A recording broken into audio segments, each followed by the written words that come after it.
Welcome to Pop Culture Problems, the podcast adapted from the work of J.J. McOdernicks, the best-selling author of such books as Pop Culture Possibilities, Pop Culture Impossibilities, and Pop Culture... I don't know what pop culture is. Oh, wow. I mean, that trilogy of books rivaled The Lord of the Rings. J.J. McOdernicks is one of my favorite authors of all time. Absolutely. I've never read any of his work, but he's the best author I've never read. Well, a lot of people don't understand that those books were actually adapted from a series of radio screenplays from the 1950s, written by his great-grandfather, H.C. McOdernick III. I'm surprised at how far down the rabbit hole you're going here. Like, I mean, you're invested in this author. Well, I am, and you know the thing is it's a generational thing because before his grandfather and the radio plays, there were some silent movies back in the 20s, but it was actually on his grandfather's mother's side, and it's kind of a hard name to pronounce, but I'm going to try. Mr. Colonel Samuel Sweden Esquire III. Yeah, that's what it was. Okay, yeah. Yes, yeah. Ladies and gentlemen, welcome to Pop Culture Problems. I'm just going to stop John right there from going too far deep down the hole. I may have hammered the joke to death there. Well, I mean, they have this old expression. I don't know if you've ever heard it. It was adapted from an even older expression, beating a dead horse. I mean, you just punched the horse and then took a chainsaw and then you made a chicken pot pie out of it and then you used a squatty potty and then you buried it in a hole. It was the horses. It's not there. It's anymore. over. Yeah, it's gone. Yes. We beat it. Yeah. Ladies and gentlemen, we're talking about adaptations. Adaptations. We're talking about adaptations from books to movies and movies to screenplays and Broadway shows to movies and back and forth. And not only how that happens and why it happens, etc., or why we feel it's a good or bad idea, but is it better to have one or the other, or is it better to start with one or the other? It's better to read the book first, or is it better to never read the book and only see the movie, etc.? Well, we've actually had some situations now in more recent memory where you've actually had them happening parallel to each other. Oh, yeah. You've had books being written while TV shows are on the air, and I think the most famous example of that is Game of Thrones, where George R. R. Martin hasn't finished the book series yet, but now the TV show is ahead of the book series. Yep. And are we ever going to actually see the true realization of what the story he was trying to tell, or is it going to be is the TV show going to influence the book? So I mean, I think there's a lot of different ways that this has been done, good and bad. Oh well, and I think you're kind of right though about the. It seems like a different shift. The fact that we're having things happening simultaneously, or like you'll have like Broadway shows like Wicked. I mean, it's a kind of a in the vein blood relative of The Wizard of Oz. It's in the same vein of that story, but it's really its own thing. And eventually, they're going to make a movie out of that. So it would have been a Broadway show first, and then a movie. We've had other situations. Hairspray was a movie that turned into a Broadway musical, that turned into a Broadway movie, that turned into a live on Broadway TV show. It kind of has gone back and forth and here and there. And so I think one of the questions I'm curious, and this is one of those hold a gun to your head moments and make you answer yes or no. What do you like better? Do you like to read the book first or the movie first? Not read the movie, watch the movie, and not watch the book, read the book. I actually read the movies too. I always make sure I put the closed captioning on. Oh, okay. You know what? I'm not trying to derail here. I'm not trying to be insensitive. Okay? I've never really had a need to watch closed captioning. Thank the stars. And so for those who have to watch closed captioning, I'm not poking any sort of fun. I went over to my grandpa's house, and he had closed captioning. I hate to say this, but they're probably not listening to the podcast. That's insensitive, John. I mean, they shot audio to text recorders. Sure, they do. Sure, I mean, you're right. But I'm glad, that, John. I'm glad I put my foot in my mouth so that it's easier for you to stay on the show. Easier to fit yours in there. It's like when you bring like Like I'm the fat friend. People bring me to parties so they look skinnier. You know, I bring you on the show so I look like less of a jerk. You know, you kind of fill in that gap. Anyway, closed captioning was on at my grandpa's house because he was a little harder of hearing and he kept the TV it's low easier, and stuff like that. Yeah. And Dumb and Dumber was on. And the scene where Jeff Daniels is in the bathroom with diarrhea in closed captioning is far better than the scene than the actual scene. Without. Yeah. I mean, it was like gurgling noise, uncontrollable diarrhea, bleep bloop blurp blurp squirt. I was like, what is happening? It was so delicious. That's good stuff. Okay, so anyway, book or movie? If you had, do you typically prefer to read the book first? I typically, if I'm really excited about a movie and it's based on a book, I will typically read the book before I watch the movie. I hate reading. Okay. Any reading. All reading. I don't even read prescription labels on medication to see how I should take it. Wow. I mean, I don't read anything. You're playing with fire, man. Stop signs?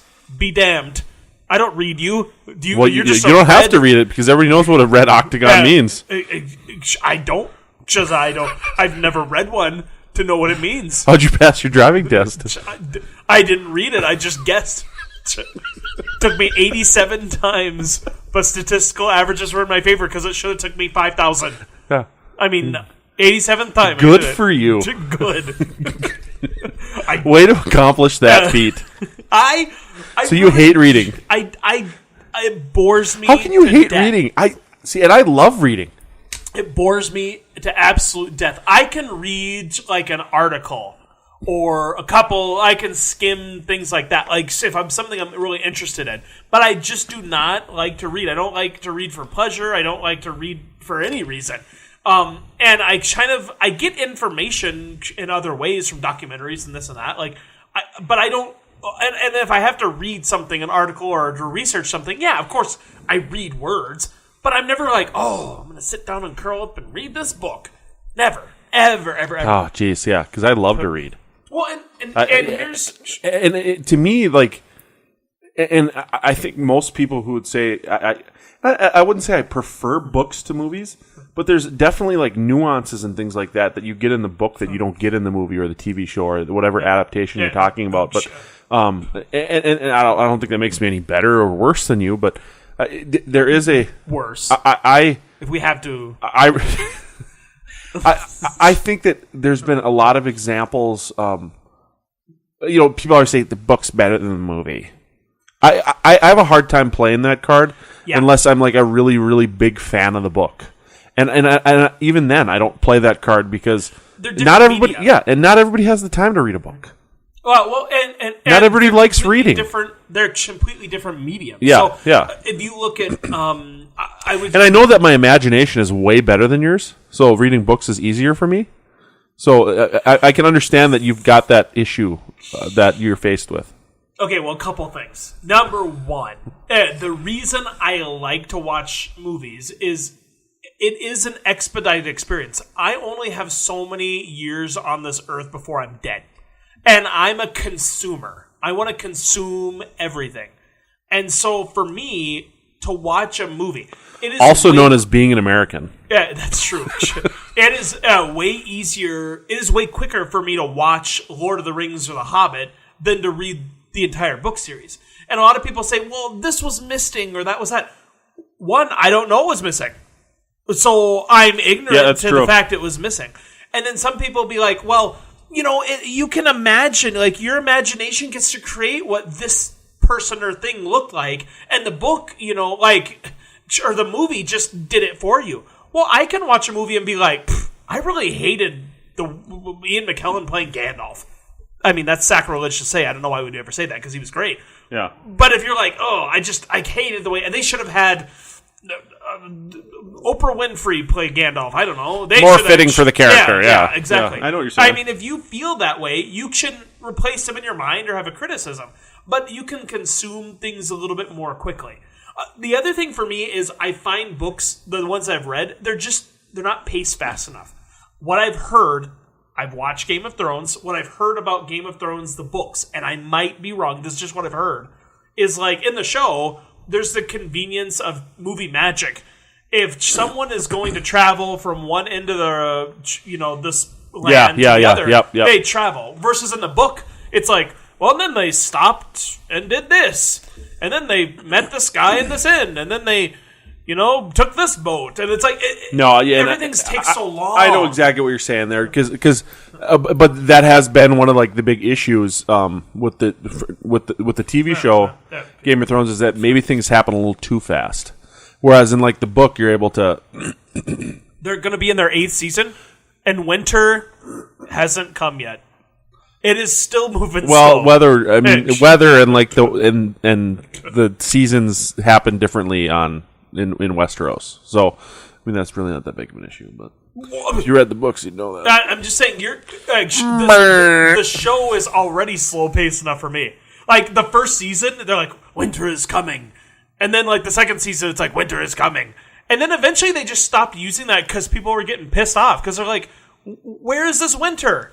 Well, that's also the Stark family's like slogan. Well, but that's those are their words. Winter is coming. That show is too slow paced in general for me, and I expected there to be dragons. I heard, Game of Thrones dragons. Yeah, there are dragons. Like into the first season, it was like there were some eggs, and the end of the other season, there was like a baby dragon, and then the end, it took forever. Like, just be a dragon already. I've been watching another show. So the TV show is just as slow paced as you're arguing the books are. No, what I'm arguing is I'm already impatient with the TV show, and if the books were any more slow paced, I would literally gouge my eyes out. I understand. I couldn't do it. I could not handle it. Now, here's the thing. I've been watching another show, and I'm not going to spoil anything for anybody, but it isn't an adaptation. So. Norman Bates' Psycho. Bates Motel. Yeah. So Bates Motel, kind of an adaptation of the Psycho trilogy or in that universe. And the first episode, things get real quick. It's like, I haven't watched the last season yet. Yeah. But like the first episode, things happen. It was like, gosh, something's going on. And they kind of moved at such a fast pace. They fit so much in. And I like that in a show. So that's why I think I struggle with books, because they're just so slow. I understand what you're saying, but without books, what do we have? Movies. Yeah. I would argue that more and more we're getting to the point where without books, without that source material, Hollywood has kind of lost a lot of its creative juices. Where they rely on like the established successful things that they'll make a movie on. Yeah. I mean, look at like the big blockbusters the last decade. It's been superhero movies. It's been they've gone back to the well on some of their like Star Wars was started as a movie, but like Jurassic Park was based on a book, and we've gotten to this point now where the original ideas are really happening in novels and things like that. Yeah. But here's the thing. I mean, you should write a book and just call it a screenplay, and then nobody else has to read it. Yeah, but there isn't that. Write original screenplays. No, and I agree with that, but I don't think Hollywood really isn't making those movies because there isn't like that established fan base and success. So I mean, has there ever been an example of like books resulting from movies that you can think of? Books resulting from movies.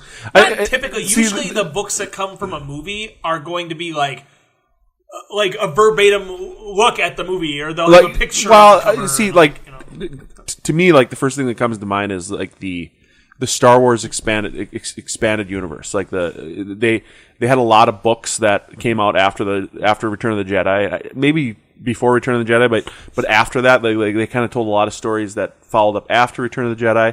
They had a whole universe from before, and actually Disney, when they bought the rights to Star Wars, they said we got to wipe all that history out so that we can tell our own stories, so that we don't have to like adhere to all this stuff that was established as canon throughout 30 years between movies. Mm-hmm. So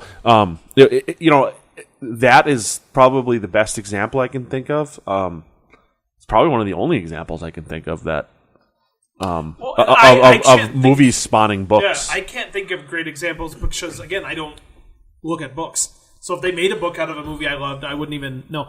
I'm What about, how do you feel about TV shows spinning off out of movies?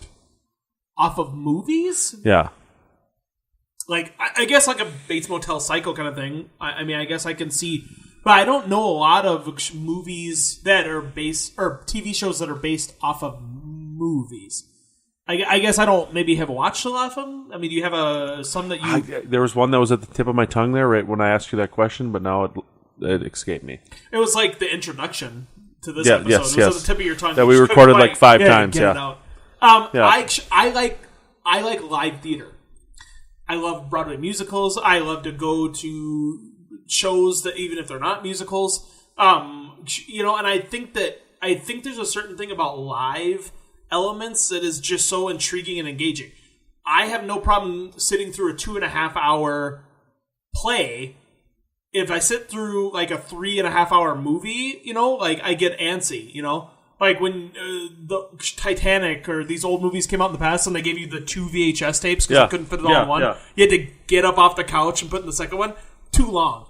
If I watched a live stage show that was the same length, I'd be fine. Because I think it's a little bit different experience and you're in the moment. But part of my reason for mentioning that is that there's an adaptation from... It is difficult for you to adapt a book into a movie. And when people say, "Oh, you didn't do this in the movie," you know what? They probably couldn't have. There's things that they can't do in Game of Thrones, the TV show, to meet the fans' book bias. There are things you can't do on a Broadway That's show true. that and you have to make corners, and it's a different audience type. There's one of the new Broadway shows coming out soon here is King Kong, and you're thinking that'll be an interesting adaptation, yeah. And it's really cool. They have this huge puppeteered King Kong that is puppeted by a dozen people, and they have animatronic face and stuff. There's things they can do. But obviously, he's not going to be jumping around the theater. It's not going to be a real monkey. Mm-hmm. They can't use CGI in live theater. So, there's some exceptions that you can do there. And I think sometimes you come up with creative things by switching away from what the norm is. There was a show that was off Broadway. It was called Peter and the Starcatcher. Okay. And it was kind of based on the Peter Pan universe. With Pop Culture Pete. Culture Pete. Yeah. No, depending on what episode order I put this in, people might know who he is. So that's either a teaser or a callback. Who knows? But they did this show and they were kind of prepping it and they wanted it to be Broadway bound. And so it was kind of Peter Pan-esque and it had, pirate characters and Peter Pan and flying and this and that.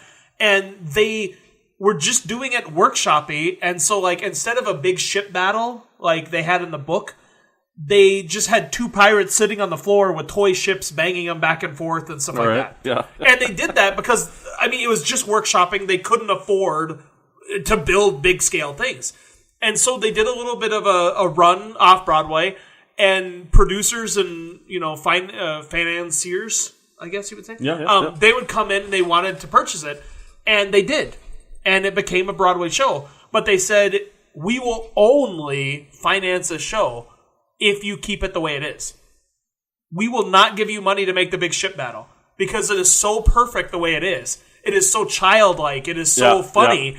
And if they hadn't have been deviating from the book or limiting themselves about what they could do, they would have never come up with that formula. Yeah. So I'm okay with some things a little different. It's okay to switch things around. Oh no, yeah, I'm okay with that too, as long as it stays to the theme or the meaning of the original work. Well, if you totally abandon who the characters are, I guess I kind of have an issue with that. Willy Wonka and the Chocolate Factory. You got the Gene Wilder version. You got the Johnny Depp version. Yep. The Johnny Depp version is far more closely related to the book. Yeah. And the Gene Wilder one is not. I would say arguably the Gene Wilder one is probably the more favorite one and the better one. But how many people have read the book? Have you read the book? No, I have not. So, I think that's one of those situations where probably people who read the book were like, the Gene Wilder version sucks. But did they? Yeah, I don't know. You know what I mean? I don't know that they did, but I'm saying that just because something is closely related to the book or they followed it, doesn't mean it's better or worse. Wizard of Oz is the same example. Wizard of Oz is nothing like the book. Do you think we'll ever see a Lord of the Rings Broadway show? Maybe they have a Harry Potter one. Well, it's a play. The reason I ask is because Lord of the Rings is an interesting one because Lord of the Rings you started with the book obviously, and then you went to the movies. Now they're going to have like a TV show spinoff. They might actually have a couple TV shows. Yeah. I think it would be hard as a Broadway show, and this is where we get into the adaptation stuff we've talked about. It would be very difficult to make that show as concise as it would need to be to fit inside of a 2.5 hour window with only one show. But maybe you don't tell the Lord of the Rings story. Maybe you tell like a side story, like Wicked. Yeah. Where maybe you tell how Aragorn and what was the chick elf's name? I don't remember. That was a bad... Liv Tyler and Viggo Mortensen's characters. Liv Tyler should have been removed from that. No, but like maybe you tell the story about how they met. You know? I want an entire 3-hour musical about Radagast the Brown. Yes. Just birds pooping on his head. Yep. You know, that's a kind of a... People are like, who's that? And his rabbit-drawn carriage. Just Google him. I mean, you got to see him. Another movie that's getting the TV show treatment. Apparently, there's a ton of them because I just quickly Googled movies to TV and I got 49 of them. Yeah, sure. But one that was just announced here a week or two ago, Mighty Ducks. Oh, really? It's going to be a TV show. Okay. So, how do you feel about that? I'm okay with. See, have you seen the Mighty Ducks? Are you a fan of the Mighty Ducks? I loved the Mighty Ducks when I was younger, and I think that's amazing because they're sports movies. Yeah, but it's not about the sports exactly. There's like underlying themes it's not really related to sports, and it kind of. Every time I don't know that I don't think that hockey's a sport, but it reminds me of curling, which is not a sport. And so I just... So, like, what is your least favorite form of adaptation? Books?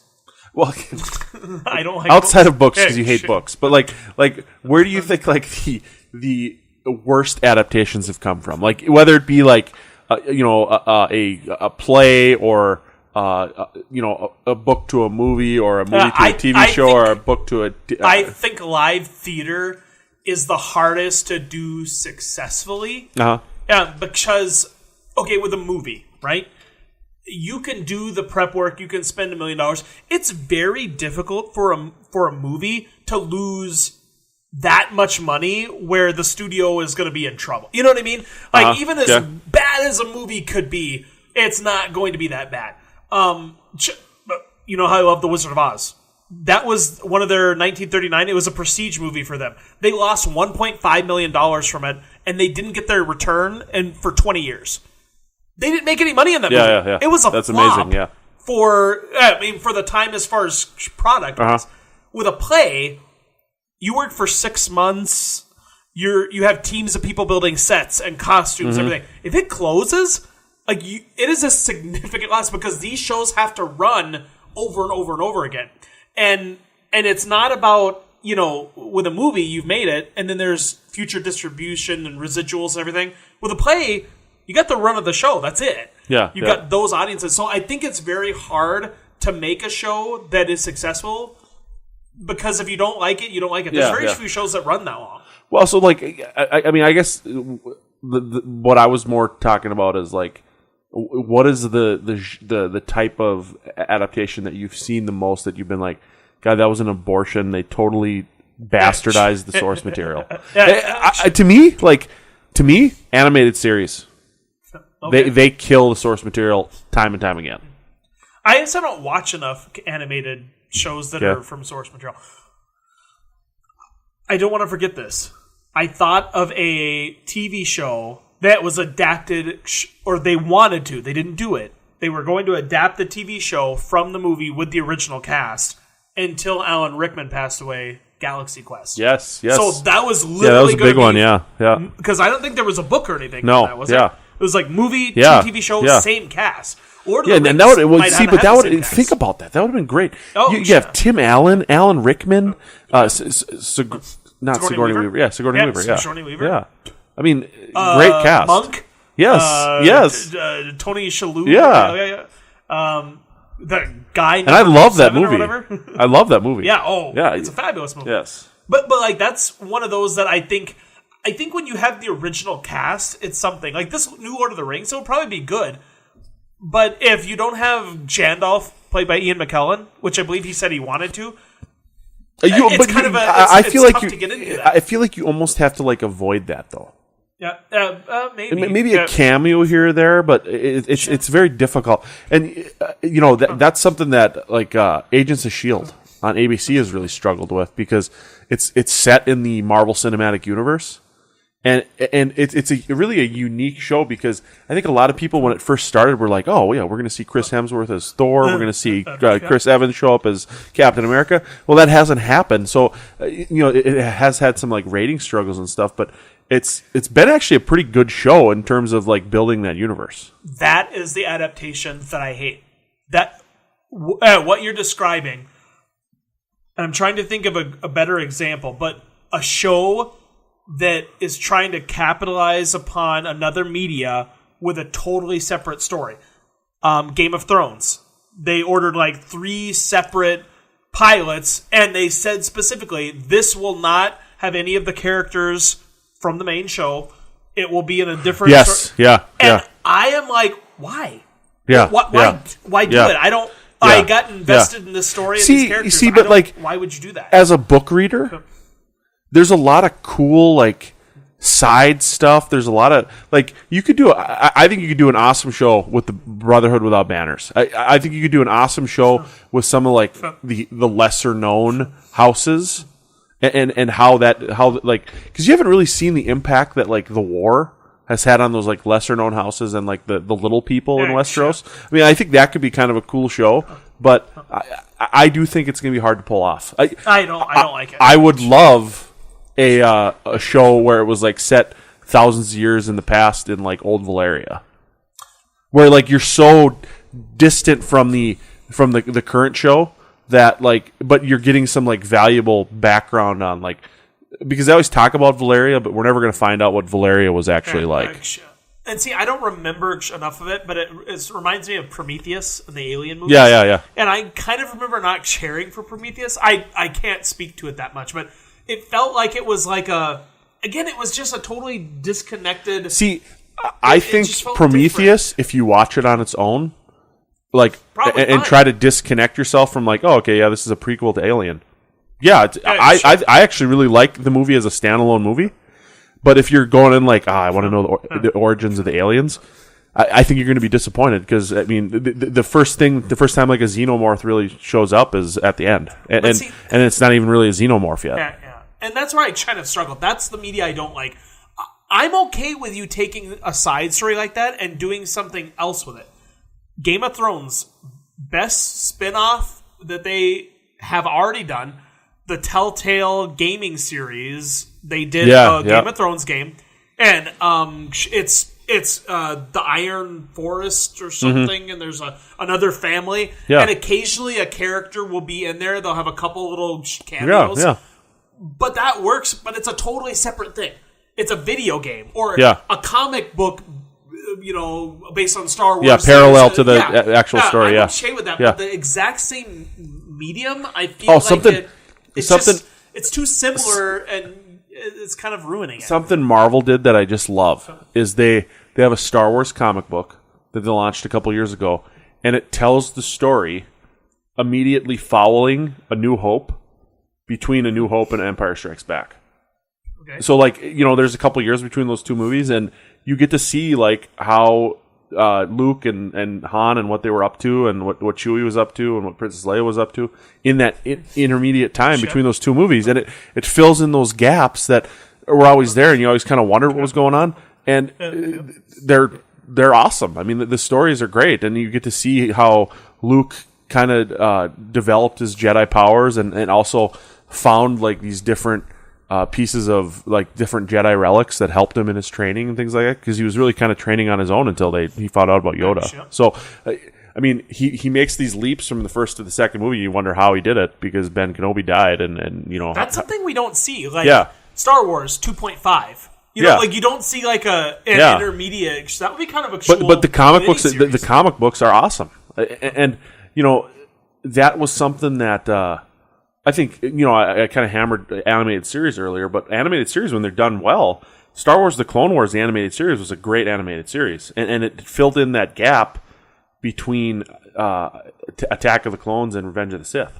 Mm-hmm. And it did a really good job of filling in that gap, and even actually, I think there's some of the story that continues afterwards. But they really got into a lot of the cool backstory of the Jedi Order and the things that you always wondered, but you never really got the answers for in the movies.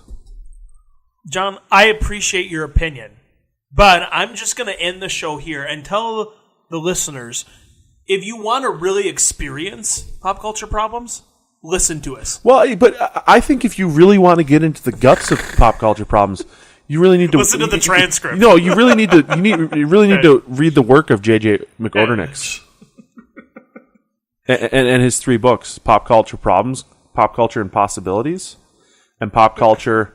What is pop culture? Ladies and gentlemen, thanks for listening to Pop Culture Problems. We'll see you next time. Welcome to Pop Culture Problems, the podcast that adapted for your earbuds from from the work of J.J. McOdernix. We're not keeping this one. Welcome to Pop Culture Problems, the podcast based on the best-selling works by J.J. McOdernix. Sorry. I almost got through it that time.